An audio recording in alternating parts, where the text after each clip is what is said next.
Hello, friends from the Realschule of the Rönnenberg. We have a special guest this week. It's Mr. Okaro Onovigoze, and he is here from Liverpool. How was your first day here at school? Right. I think my first day here in school is quite, interesting. I think I visited some, eighth graders and 10th graders, and I saw some math lesson and English lessons. And to be fair, I was absolutely blown away. Wow, that sounds awesome. So, you coming from Liverpool, what is exactly the name of your school? The name of my school is called Harmonize Academy in Liverpool. And I think most of the students are curious about what subjects are you teaching? Well, currently, I used to be a math teacher, but for the last 12 months, I don't teach maths anymore because of my new role and the assistant principal in my school, and I don't do any form of teaching anymore. So, is your school smaller or bigger than this school? And how many students visit your school? It depends what you mean by, bigger or smaller. But I think currently our school can only take a maximum of 150 students. And I'm thinking your school have gotten more students than our school. And how old are the children you are teaching? Currently, we work with students from year 9 to year 10. So basically, it's like key stage 3 and key stage 4. Do your students wear school uniforms in school? Well, I think school uniform is a very, interesting topic. But my school at Harmonize Academy, we don't wear school uniforms. The students just come in with their normal clothes. It's just the same thing like you have here in Osterode. The students don't wear uniforms. So in my school at Harmonize Academy, we don't wear school uniforms, which is very good. And can you tell us more about the school system in the UK? I think in England we've got so many schools. We've got we have the Catholic schools, we have the Church of England school, we have the free schools, they got Muslim school, they got PRU units, we have alternative provisions. There are so many type of schools, and each of the schools have got their own rules and regulation. Okay, wow. So every school in England has their own school policy. Do you have a cafeteria? And if yes, what food do you have? Right, in our school, we have a cafeteria where the students do go and have, breakfast, lunch, and sometimes brunch. And in our cafeteria, I think sometimes the staff do sit down and have breakfast and lunch with our students. Now, in the morning, our students come in at 8 o'clock, and they can be served free breakfast, which they don't have to pay for. And we've got break time, which runs from 11 o'clock to 11:20, and the student can be served hot or cold meals as well. And again, when they have, let's say, sometimes we do call it brunch, but because it is 11 o'clock to 11:20, I will not say brunch, but it is the break time. And during break time, we try to provide something for them to eat. And during lunchtime, from 1:20 to 1:45, we provide lunch for our students. And again, something that make our school very prominent, the students, they don't pay for any of their meals. They get served free meals. This is a really interesting fact because the students here in school have to pay for the food and for the other stuff. And are you happy working at that school? In my years of teaching, I've been teaching for almost 25 years. I think my current school, Harmonize Academy, is one of the best places I've ever worked in all my teaching career. I really love the school. And I really see that you, I think, teach by heart and that you really like teaching.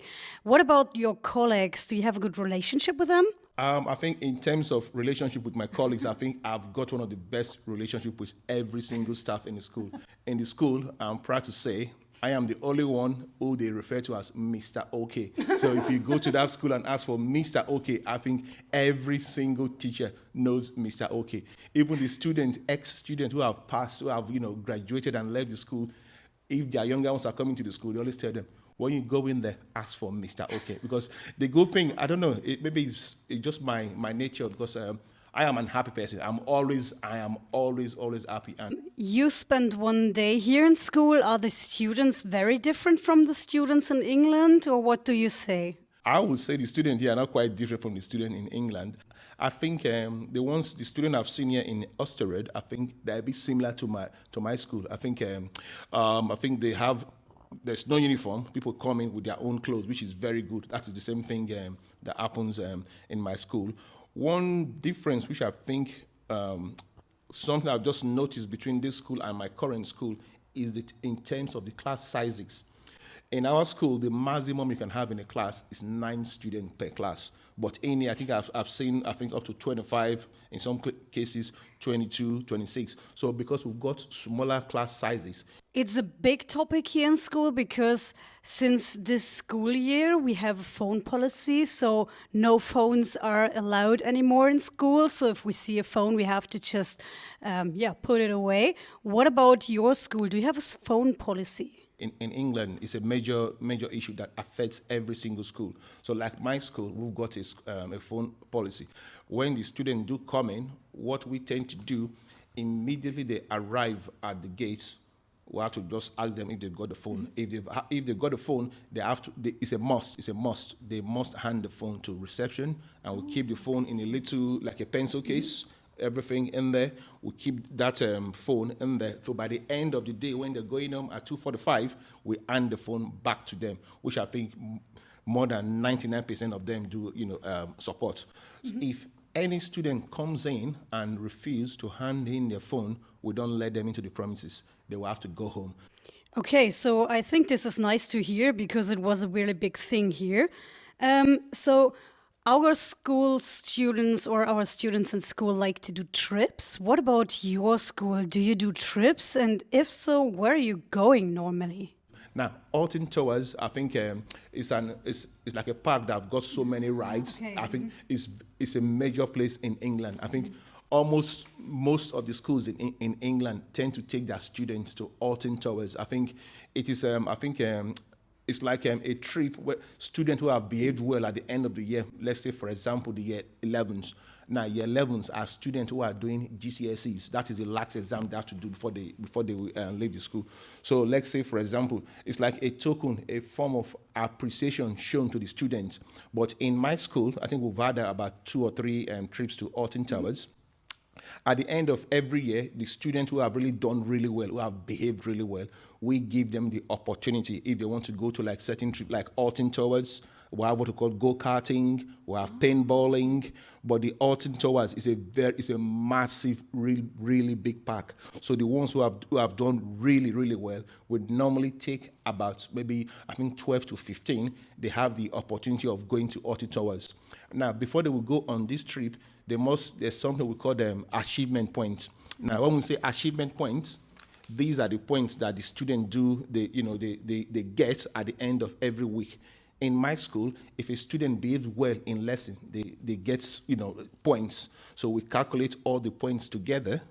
I think the first 15 or 12 students with the highest achievement points, they have the opportunity of going to Alton Towers. And Alton Towers is a trip they really love going to. And sometimes they go in the morning, they get there for 10 o'clock and come back 7 p.m. in the evening. So you could see that, it's a place, it's a park that students loves going to. And I was really impressed that one of your students was asking me questions about Alton Towers. I just want to ask you, do you have something like careers education? So can you tell me more about that maybe? Well, now that you've scratched that topic, I'm going to speak for the next 5 minutes because that is one of my roles. In my school, I'm the careers leader. Now, what we mean by careers leader is like the students who are in year 11, when they finish, they will have to leave us. And when they leave us, we as a school, we keep data. We keep data where they're going. And those data which we keep, we call it destination data. And the destination data are the data which we use in tracking our students wherever they are. Now, some of them going to apprenticeship, some going to further education, some going to traineeship, and some go to, some of them work with, their parents and friends. So this data enable us to keep track of wherever the students have gone. So what we tend to do, and these students, we call them alumni. And we also have a program which we call Moving On and Moving Up, but I will not go in details because it will take me the next 10 minutes. So just to summarize everything, these students who have left our school, we tend to bring them back to come and speak to our current student as a way of motivating the current student which we've got. And it is nice bringing the older students to encourage the current ones, saying to them, because some of them do go into universities, because it's like telling them, so I came to this school, I'm not in universities, I'm working in a bank, you as well, you can do it. And that is part of my role, being a careers leader. Thank you for this interview. Do you have any last words, maybe for our students, what you really want to tell them? I think the only thing I would say to them, because what I've seen on my first year in Osterode, it is quite similar to my school, and I do hope the next 2 days I will learn some stuff here, which I will take to my current school, Harmonize Academy, and I'm going to encourage the student at this very school to work very, very hard. That once you work very hard, you can do anything you set your mind to do. An example is like me, I don't like flying, but I was bold enough to fly all the way from UK down to England, even though it was scary because of my phobia, but I really, really enjoyed the flight. Thank you. Thank you. So this was our interview with Mr. Onovigoza this day. And yeah, I really enjoyed it. Thank you. See you next time.